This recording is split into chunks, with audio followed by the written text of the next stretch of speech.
વ્યક્તિઓ ભૂલકણા થવાના કારણો ઘણા જટિલ હોય છે અને તેમાં શારીરિક, માનસિક અને પર્યાવરણીય પરિબળોનો સમાવેશ થાય છે. શ્યામકુમારના નમસ્કાર. આજના વિડીયોમાં આપનું સ્વાગત છે.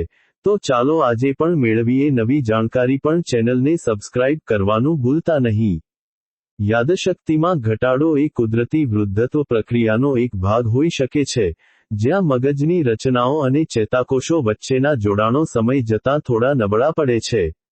જો કે, આજના ઝડપી યુગમાં, ભૂલકણા થવા માટે અન્ય ઘણા પરિબળો પણ જવાબદાર છે. આજના આધુનિક જીવનમાં તણાવ અને ચિંતાનું પ્રમાણ ખૂબ વધી ગયું છે, જે કોર્ટિસોલ જેવા હોર્મોન્સના સ્તરને વધારે છે અને લાંબા ગાળે તે યાદશક્તિના કેન્દ્રો, જેમ કે હિપ્પોકેમ્પસ, પર નકારાત્મક અસર કરી શકે છે.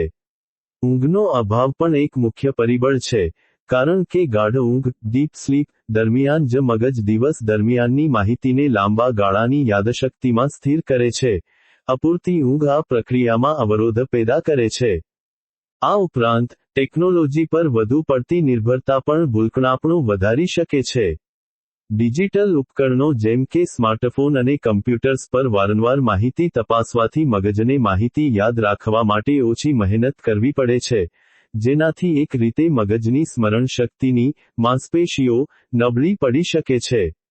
સતત નોટિફિકેશન અને મલ્ટીટાસ્કિંગ, એક સાથે અનેક કામો કરવા, પણ ધ્યાન કેન્દ્રિત કરવાની ક્ષમતા ઘટાડે છે, જે નવી માહિતીને અસરકારક રીતે મગજમાં દાખલ થતી અટકાવે છે, અને પછી તેને યાદ રાખવું મુશ્કેલ બને છે.